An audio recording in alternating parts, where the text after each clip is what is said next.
Hi, boys and girls. This book is called How Did That Get in My Lunchbox? The Story of Food by Chris Butterworth, illustrated by Lucia Gagliotti. Did you ever think about where your food came from? How did it get to your house, into your tummy? How did that get in my lunchbox?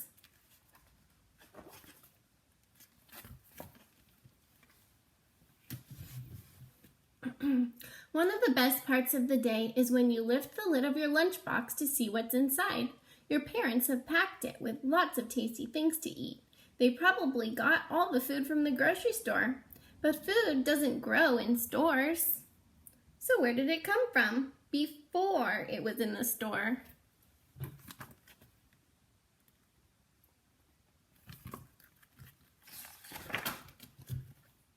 Just how did all of this food get in your lunchbox? Sandwich, vegetables, cookie, oranges, juice. How did the bread in your sandwich get in your lunchbox? A farmer planted seeds in spring, and by summer they'd grow into tall, waving wheat with fat, ripe grains at the tip of every stalk. The farmer cut the wheat with a giant combine harvester and sent it to the flour mill. The grains go in, and the miller ground the grains into flour, and trucks took the flour to a bakery. The baker mixed the flour with water, sugar, and yeast, kneaded it into a soft, squishy dough, and baked it in a very hot oven. Out came fresh loaves of bread, ready to send to the store. Take a bite of the bread in your sandwich. Crusty on the outside and soft in the middle.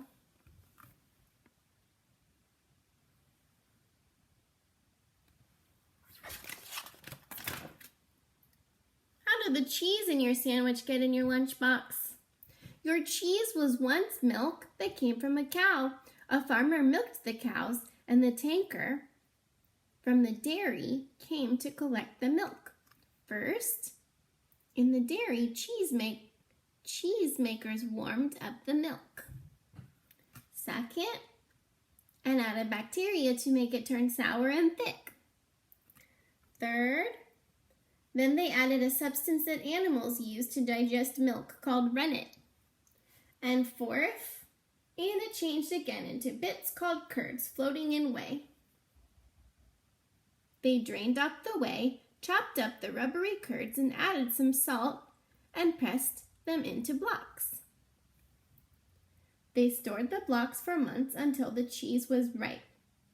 Bite into your cheese. It's creamy and smooth, but tasty too, and tingly on your tongue. I don't think I've ever had tingly cheese, but maybe there is. I do like cheese, though. How did your tomatoes get in your lunchbox? Last summer, your tomatoes were growing in a big plastic tunnel full of tomato plants. The sun and the warmth made the plants grow tall and bloom with yellow flowers. As each flower died, a tiny green tomato fruit began to grow from its middle. So that's just like a blossom, like what we talk about when we learned about apples. Wherever there's a blossom on the tomato vine, that's where a tomato can grow. So the blossom falls off and then the tomato grows. And it starts small and green and it gets bigger and maybe turns orange, and then finally it's ready when it's nice and big and ripe and red and juicy. Day by day, the plant sucked up water and the tomatoes swelled from green to orange to red. When bunches of ripe scarlet tomatoes dangled from the branches, the grower picked them. First, sorted them. Second, packed them. Third, sent them to the store. Pop one in your mouth and squish the sweet sour juice out. Now you can grow tomatoes outside too without the plastic tunnel, but a lot of farmers will use these because the tent kind of keeps in some of the moisture in the air and helps the some of the heat in the air that the tomatoes like. And so when you want to grow lots of tomatoes, which is what farmers want to do, they have special tools like that. But at home, you don't need anything like that. You can always just grow tomatoes just outside in the open air. How did your apple juice get in your lunchbox? Last spring, the apple trees in the orchard were full of flowers. In summer, tiny apple buds grew from each flower stalk. The buds kept growing, and by autumn, the trees were full of ripe, sweet fruit. Pickers climbed into the trees and filled their bins with fruit. Well, we learned about apples in September. A truck took the bins to the juice factory, where sorters threw out any rotten apples. Then a machine washed the rest. Then they mashed them into a milling machine, seeds and skin and all. Third, a huge press squeezed the mash till all of its juice ran out. 4, a heater warmed up the juice to kill off any germs. 5, and poured it into cartons. Suck on your straw to taste the apple tang.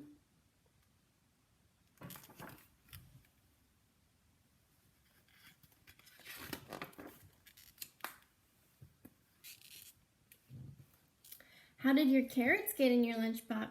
Last spring, your carrots were growing in a field on a vegetable farm. You wouldn't have seen any carrots then, just long rows of feathery leaves. As the leaves grew taller in the summer sun, each carrot root pushed deeper into the earth, soaking up water and turning orange. By late summer, they had swelled so much that the top of each carrot poked out of the earth. So at first you just see the leaves coming out, but you know that the carrot is ready to pull out and ready to eat when it's so big that the orange top is poking out from the dirt. So once you see that orange, then you can pick it out of the ground. Then the carrots were washed and packed into trucks. Bite into your carrot, see just how sweet and crunchy it tastes.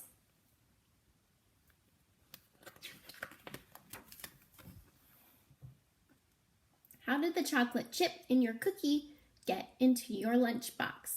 Cookies are made from flour, sugar, and butter, and this one's got chocolate chips in it. Chocolate starts off as a bean, well, lots of beans, which grow in pods on a cocoa tree. The pods are picked from the tree. Then they're cut open, and the beans are scooped out. These beans are spread out and left to dry in the sun. The dried beans are taken to a factory, sometimes on the other side of the world. In the factory, they're cleaned, first roasted, second, and ground into thick, sticky paste. Third, sugar's mixed in, so the paste gets sweeter, but it's still gritty, so it's squeezed, stirred, melted, and cooled to make it really smooth. It takes a lot of work to make chocolate. Fourth, finally, the chocolate is molded into blocks. These are made into little chips that will melt in your mouth all over again. That's a long journey for the chocolate chip in your cookie. How did your clementine get into your lunchbox? Early in summer, the trees in the clementine grove were full of sweet-smelling, waxy flowers. As the flowers died, a tiny green clementine berry began to grow out of each one. The clementine swelled in the warm sun, turning from green to yellow. By the time cooler winter weather arrived, the clementines had turned orange and were so heavy and full of juice that they made the branches droop. So the clementines are ready in the winter. Pickers climbed ladders to reach them. They had to wear gloves so they didn't bruise the tender fruit inside the skin. They washed them and packed them, and the growers sent the boxes in trucks to the market. It's easy to peel a clementine. Then all you have to do is pop the juicy pieces in your mouth and bite. Most clementines are seedless. So those are the little oranges that you get that are real easy to peel. And what was I gonna say? Oh, they're called, sometimes we call them cuties. Those are clementines.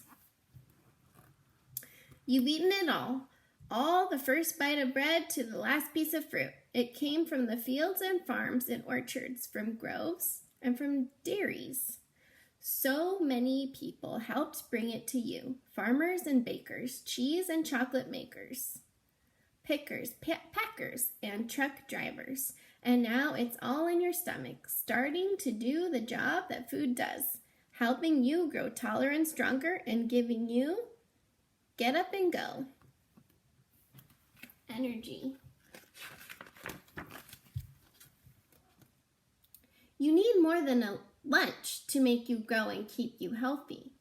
Every day, you need to choose food from each of the sections on this plate. Most of your food should come from the fruits and vegetables and from the carbohydrate section. The carbohydrates. These foods fill you up fast and give you energy to keep going. So lots of breads, pasta, there's some tortillas, bagel, and then fruits and vegetables. Your body needs lots of these to keep you healthy. There's lots of different kinds of fruits and vegetables. There's corn and avocado, clementines, cucumbers, tomatoes, carrots, eggplants. These are proteins. These are bodybuilders to help you grow those extra inches and help your muscles grow.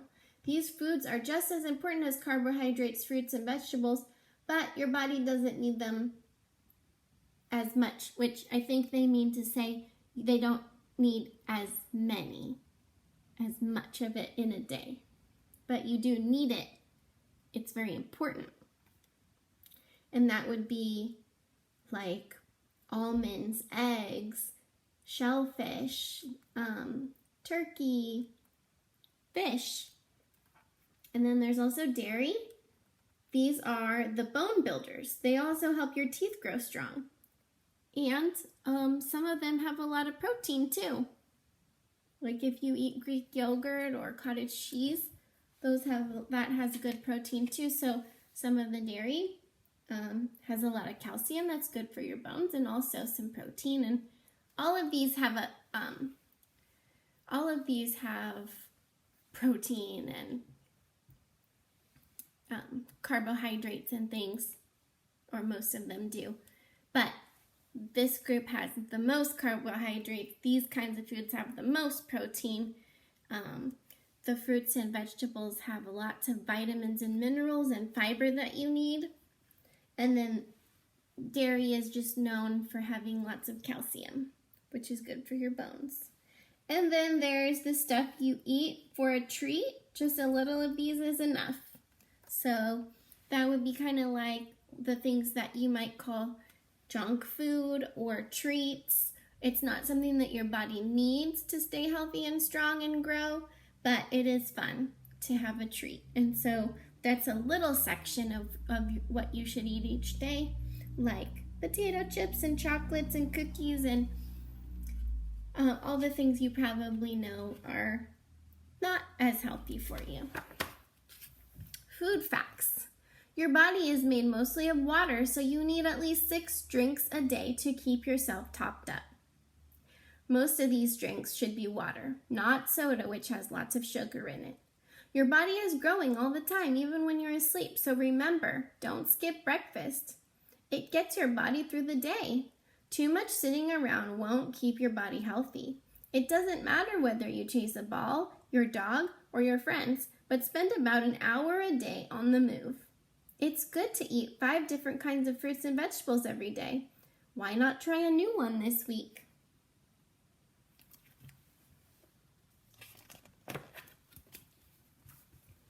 There's a lot of good information about where your food comes from. So maybe next time you have a meal or eat a lunch, you can think about while you're eating it and enjoying it, where did each piece, maybe where did it come from? How did it get on your plate?